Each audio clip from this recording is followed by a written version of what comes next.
Lecture 6, Claude Bremond and the Logic of Narrative Possibilities, Part 2.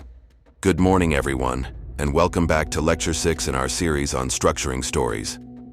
I'm thrilled to continue our exploration today as we build directly on our last session. In Lecture 5, we delved into Vladimir Propp's groundbreaking work on the morphology of the folktale, appreciating his identification of 31 fixed functions that seem to govern the structure of Russian fairy tales. Propp gave us a powerful, linear model, a sequence of events that unfolded in a predictable order. However, as we hinted last time, Propp's linearity, while insightful, also presented certain limitations.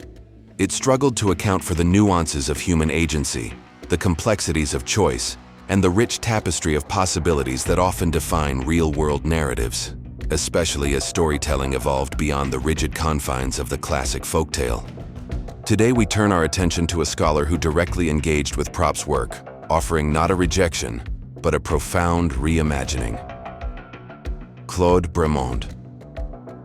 Bremond, a French semiotician, sought to introduce a more flexible, dynamic, and choice-driven logic to narrative analysis. He saw narrative not as a fixed chain of events, but as a branching tree of possibilities, where every decision opens up new pathways and reshapes the very nature of the characters involved. In this lecture, part 2 of our deep dive into Bremond, we will examine 3 key aspects of his contribution. Bremond's reimagined narrative roles, moving beyond Propp's static functions to understand how characters dynamically interact. The branching logic of choice, how narratives unfold through a series of decision points, creating a web of potential outcomes. Practical applications of his schemata. How Bremond's ideas can be applied to analyze, design, and even adapt modern storytelling across various media. By the end of this session, you'll have a robust toolkit for understanding narratives as fluid, interactive systems. A perspective is increasingly vital in our digital, choice-driven world. Setting the stage, Bremond's critique of Propp. Before we dive into Bremond's specific models, let's briefly revisit his core critique of Propp. Propp's functions, like villainy or receipt of a magical agent, are fixed attributes. A character is a villain, and that defines their role throughout the narrative. Bremond argued that this approach, while useful for a specific corpus like Russian folktales, didn't fully capture the fluidity and agency inherent in more complex narratives. For Bremond, narrative isn't about what happens to a character, but about the processes they initiate or undergo and the choices they make. This shifts the focus from static functions to dynamic roles that are relational, context-dependent, and can change as the story progresses. It's less about a character being a donor and more about a character acting as a helper in a specific situation. This emphasis on process and choice is foundational to Bremond's entire framework. Bremond's narrative roles, beyond Propp's functions. Let's begin by dissecting Bremond's reimagined narrative roles. Unlike Propp's fixed spheres of action, Bremond's roles are dynamic and tied to the processes unfolding within the narrative. They are relational, meaning a character's role is defined by their relationship to the action and other characters, and context-dependent, shifting based on the narrative's branching paths. Here are Bremond's core narrative roles. Subject. Definition. The central agent who initiates or undergoes a process. This is the character around whom the action revolves, the one striving for something or experiencing something. Example. In a classic detective novel like Arthur Conan Doyle's A Study in Scarlet, Sherlock Holmes is the subject. He initiates the process of investigation, he undergoes the challenges of deciphering clues, and he is the one actively pursuing the solution. His agency drives the plot forward. Nuance. The subject isn't always the hero. A villain initiating a scheme is also a subject of their own nefarious process. Object. Definition. The goal or target of the subject's action. This is what the subject is trying to achieve, acquire, or avoid. Example. For Sherlock Holmes, the object is solving the mystery, identifying the culprit, understanding the motive, and bringing justice. This object is the driving force behind his actions.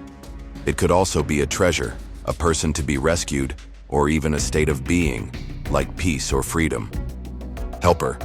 Definition. a force or character that aids the subject's pursuit of the object. This assistance can be intentional or unintentional, direct or indirect. Example: in A Study in Scarlet, Dr. Watson functions as a helper. He provides companionship, acts as a sounding board for Holmes's deductions, and sometimes even provides crucial observations, albeit often unknowingly. A witness providing crucial evidence, a map leading to a hidden location, or even a lucky coincidence can all be considered helpers. Opponent. Definition: a force or character that obstructs, hinders, or works against the subject's action or the achievement of the object. Example: in many detective stories, a corrupt official hiding evidence, a rival detective, or even the complex nature of the crime itself can act as an opponent. In A Study in Scarlet, the initial lack of clear motives and the cunning of the murderer act as opponents to Holmes's investigation. Sender. Definition: the entity or force that motivates the subject's quest or initiates the process. This is often who or what sets the story in motion for the subject. Example: for Holmes, the sender is often the client who brings him the case. Or in A Study in Scarlet, the police, Lestrade and Gregson, who bring the initial murder to his attention, effectively motivating his involvement and quest for truth. It could also be a prophecy, a personal vow, or a societal need. Receiver. Definition: the beneficiary of the subject's success or the outcome of the process. This is who ultimately benefits from the subject achieving the object. Example: in a detective story, society as a whole, gaining safety and justice, is often the receiver. The victim's family receiving closure, or the community being rid of a threat, are also beneficiaries. The receiver isn't always a character. It can be an abstract concept like justice or order. Key insights from Bremond's roles. Now let's unpack what makes these roles so revolutionary compared to Propp's model. Roles are fluid. This is perhaps the most significant departure. Unlike Propp's static donor or villain, Bremond's roles are not fixed identities. A character can fluidly shift from an opponent to a helper, or vice versa, across different narrative sequences. Example: consider Snape in the Harry Potter series. For much of the early series, he functions as an opponent to Harry, obstructing his goals and creating difficulties. However, in later books, his true allegiances are revealed, and we understand that he was, in fact, a crucial helper to Dumbledore and, indirectly, to Harry's ultimate success. This fluidity allows for complex character arcs and surprising plot twists. Perspective matters. A single character may embody different roles depending on the perspective of the subject or the specific narrative sequence being analyzed. Example: imagine a character who is a helper to a detective by providing crucial evidence. From the detective's perspective, they are a clear helper. However, if that same character is also concealing their own guilt related to the crime, then from the perspective of the truth, which is also an object, they are simultaneously an opponent to the full revelation of facts. This highlights the multifaceted nature of characters and conflicts. Emphasis on internal flux of causality, not spheres of action. Propp's spheres of action describe who performs a function, e.g., the villain performs villainy. Bremond, however, is more interested in the why and how, the internal logic of choices and their consequences. His roles emerge through complex interaction and emphasize the dynamic interplay of cause and effect. It's about the process of helping or opposing, not just the label of helper or opponent. This allows for a much richer analysis of character motivation and the unfolding of events. By focusing on these dynamic relational roles, Bremond provides a framework that can analyze narratives with far greater psychological depth and plot complexity than Propp's more rigid model. It allows us to see how characters evolve and how their actions create a ripple effect throughout the story. 2's branching logic of narrative choices. If Bremond's roles provide the dynamic actors, his branching logic provides the stage and the script, defining how those actors move through a narrative network. Bremond saw narrative as a series of decision points, where potential actions diverge, creating a rich web of possibilities rather than a single predetermined path. This is where his model truly shines in its ability to analyze nonlinear and interactive forms of storytelling. Bremond breaks down the narrative process into three fundamental stages, which repeat in a cyclical fashion. Eventuality, potentiality. Definition. This is the initial situation, a state of affairs that requires action, or has the potential for action. It presents a choice or a problem that the subject must address. Example. A character discovers a betrayal. This isn't just an event, it's an eventuality because it opens up a range of potential responses. The betrayal creates a tension, a disequilibrium that demands resolution. Choices. At this stage, the narrative presents a set of possible actions.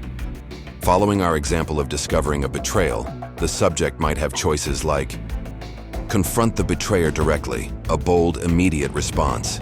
Seek allies for support, a strategic, collaborative approach. Retreat and plan revenge, a more cautious, long-term strategy. Ignore the betrayal, a choice that might lead to degradation or a different kind of eventualities.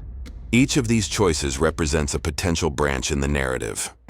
Actualization process. Definition.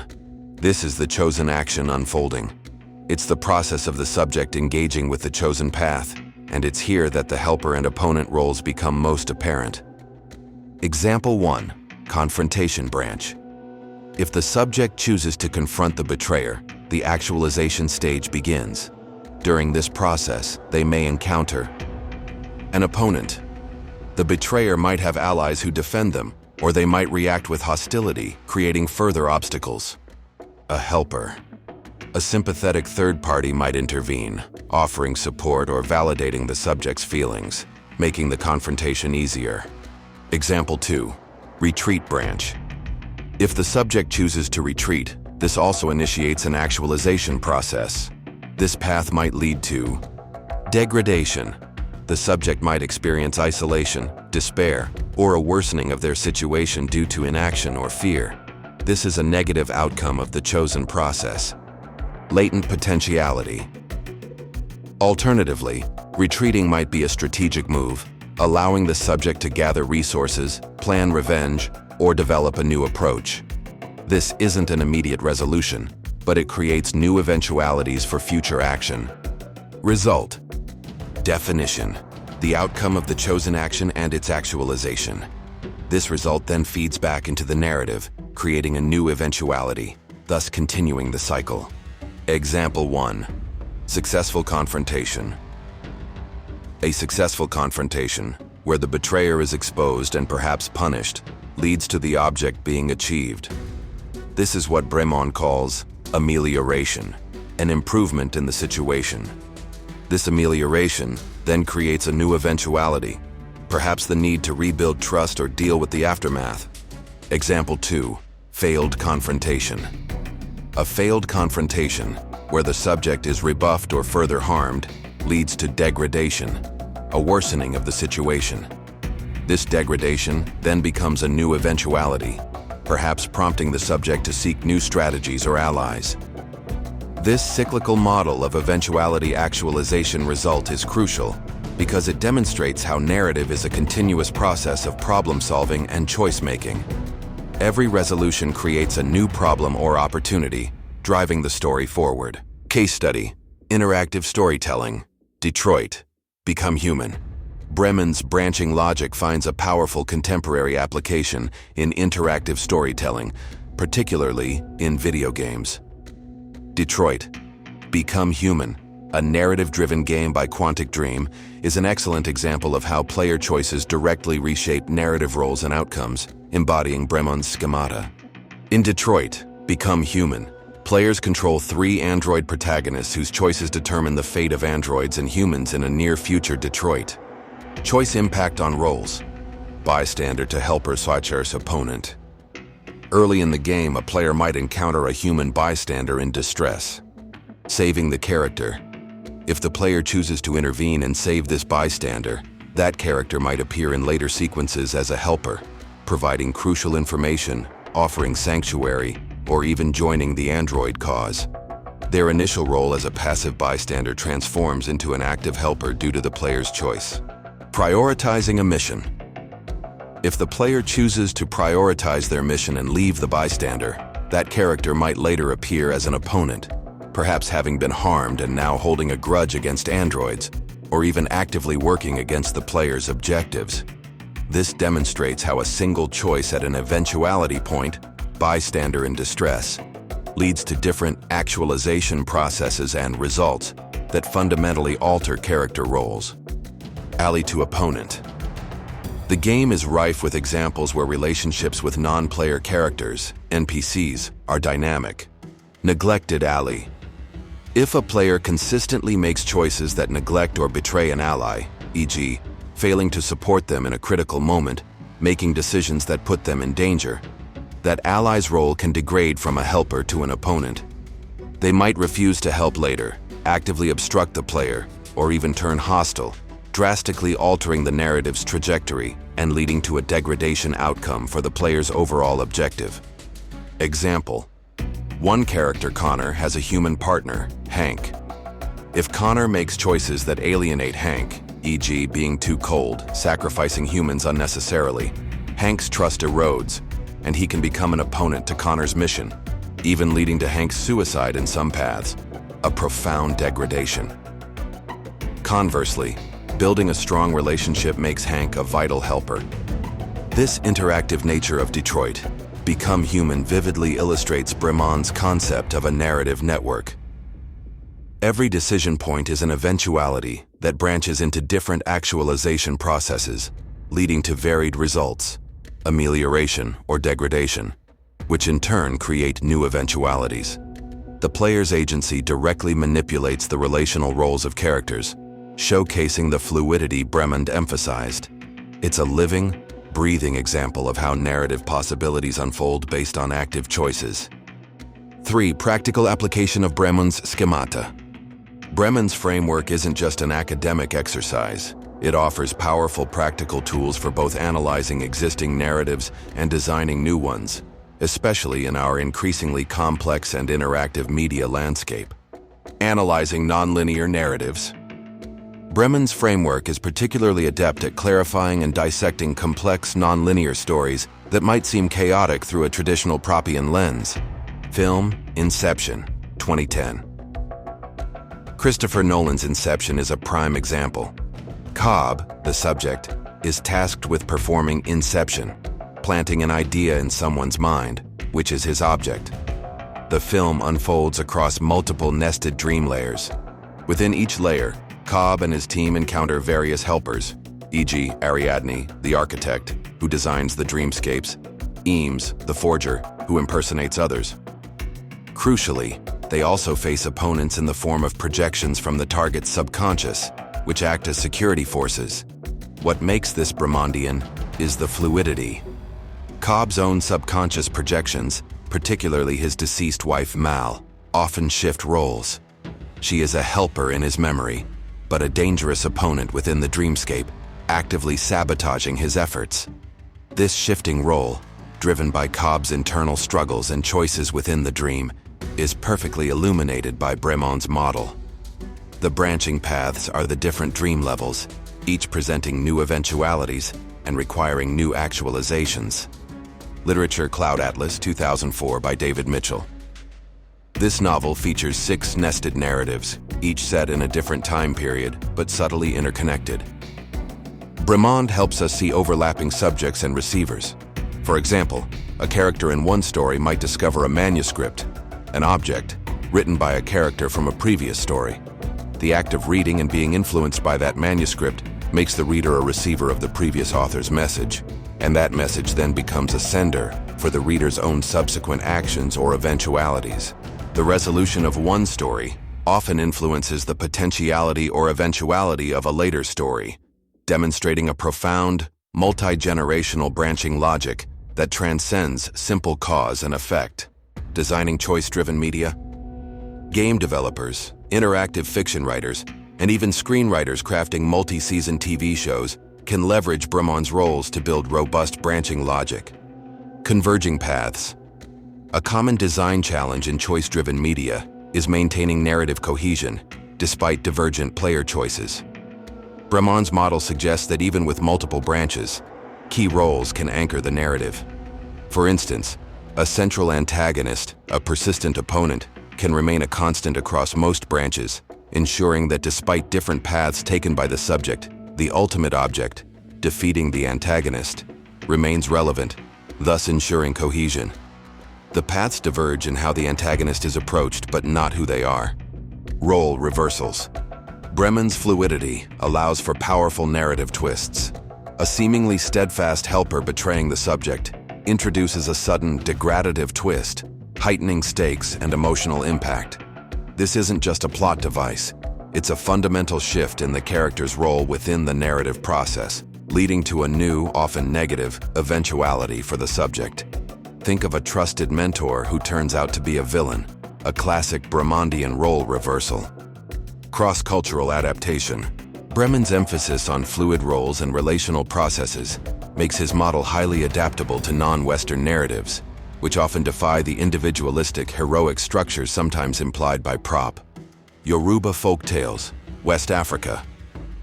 These tales often feature trickster figures like Anansi or Eshu.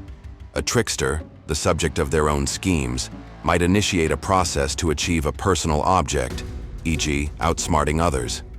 However, their actions often lead to communal consequences. The trickster might then become a receiver of communal judgment or collective wisdom, reflecting the strong emphasis on shared values and social order over individual heroism in Yoruba culture. The narrative doesn't just end with the trickster's success or failure. It often concludes with a moral lesson for the community, making the community the ultimate receiver. Japanese monogatari tales, e.g., the tale of Genji. These classical Japanese narratives often blur the lines between sender and receiver roles. For instance, a character might initiate an action, becoming a sender, but the true motivation for that action might stem from a long-standing obligation or a collective family duty, making them simultaneously a receiver of societal expectations. This emphasizes collective responsibility and interconnectedness, rather than singular individual agency, aligning well with Bremond's relational roles. Educational tools. Bremond's schemata provide accessible and powerful tools for students, writers, and analysts to dissect and understand narratives on a deeper level. Mapping narratives. Students can map out the roles and choices within a story. For example, in F. Scott Fitzgerald's The Great Gatsby, Jay Gatsby is the primary subject, initiating a grand process to reclaim his past.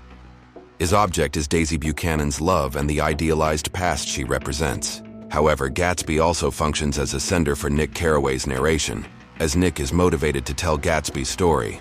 Gatsby is also a profound receiver of validation, constantly seeking Daisy's approval and the acceptance of the wealthy elite. Tom Buchanan is a clear opponent, obstructing Gatsby's object. Mapping these dynamic roles helps students see the complex interplay of character motivations and the tragic inevitability of the story's outcome. Creative writing prompts. Bremond's framework can spark creative brainstorming. Writers can ask, how does a helper's failure or betrayal alter the object for the subject? E.g., if the detective's trusted informant turns out to be compromised, how does that change the nature of solving the crime? What if the sender's true motivation is revealed to be malicious, transforming them into an opponent?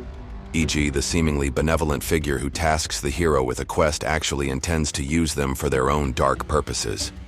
What are the different eventualities that arise from a single pivotal choice, and how do they lead to amelioration or degradation? This encourages writers to think about branching plots and the consequences of character decisions.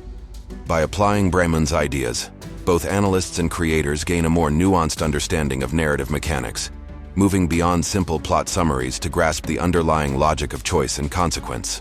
Limitations and legacy. While Bremond's framework offers immense analytical power, it's also important to acknowledge its limitations and, finally, its enduring influence. Challenges. Complexity. Tracking shifting roles and branching possibilities in sprawling, multi-character narratives can be incredibly complex. Example: consider a series like Game of Thrones, with dozens of major characters each acting as a subject in their own narrative arc and constantly shifting between helper and opponent roles depending on alliances and betrayals. a full Bremondian analysis could become overwhelmingly intricate for both the analyst and, indeed, the audience trying to follow the story. The sheer volume of decision points and their subsequent actualizations makes comprehensive mapping a daunting task. Ambiguity. Open-ended stories or those that resist clear moral binaries can challenge Bremond's amelioration by degradation framework. Example: HBO's The Sopranos is famous for its ambiguous ending and its portrayal of a protagonist, Tony Soprano, who is deeply flawed and often performs morally reprehensible actions. The series deliberately resists clear amelioration, Tony becoming a better person, or degradation, Tony facing definitive justice. Instead, it often presents a cyclical pattern of temporary amelioration, followed by regression, leaving the audience to grapple with the lack of clear resolution. Bremond's model, which seeks to categorize outcomes as positive or negative, might struggle with narratives that intentionally embrace such moral and structural ambiguity. Enduring influence. Despite these challenges, Bremond's influence is profound and continues to shape how we understand modern storytelling. Emergent narratives. His logic underpins contemporary theories of emergent narratives, particularly in fields like game design. In games like Minecraft or The Sims, the narrative isn't pre-written. It emerges from the player's choices and interactions within a rule-based system. The player is the ultimate subject, their actions create eventualities, and the game world responds, generating actualizations and results that form a unique player-driven story. This is pure Bremondian logic in action. Transmedia storytelling. Bremond's ideas are also crucial for understanding transmedia storytelling, where a narrative unfolds across multiple platforms, e.g., films, TV shows, comics, video games. Example: Marvel's Cinematic Universe, MCU, is a prime example. A character like Captain America might be a subject in his own film, but then become a helper to Iron Man in an Avengers film, and later an opponent to Iron Man in Captain America: Civil War. Their roles evolve and shift across different media, and the choices made in one medium, e.g. a film, create new eventualities and actualizations that play out in another, e.g. a TV series. Bremond's fluid roles and branching logic provide the perfect framework for analyzing these complex, interconnected narrative universes. Conclusion. In conclusion, Claude Bremond's narrative grammar represents a pivotal shift away from the structuralist rigidity of earlier models like Propp's. By focusing on dynamic, relational roles and the branching logic of narrative choices, he offers a remarkably flexible and insightful toolkit for analyzing and crafting stories. Bremond's work centers on the idea that narratives are not fixed sequences, but rather intricate networks shaped by choice, agency, and the ever-shifting context of interactions. His concepts of eventuality, actualization, and result, coupled with his fluid roles of subject, object, helper, opponent, sender, and receiver, provide a powerful lens through which to view the internal flux of causality in storytelling. This lecture has integrated Bremond's theoretical innovations with contemporary case studies, demonstrating their profound relevance across diverse media and cultural traditions. From the interactive choices in Detroit, Become Human, to the complex layers of Inception and the cultural nuances of Yoruba folktales, Bremond's framework proves indispensable for understanding the dynamism of storytelling in our digital, interconnected age. Thank you for joining me today. I encourage you to apply Bremond's schemata to your favorite stories and see how they illuminate the logic of narrative possibilities. Thank you.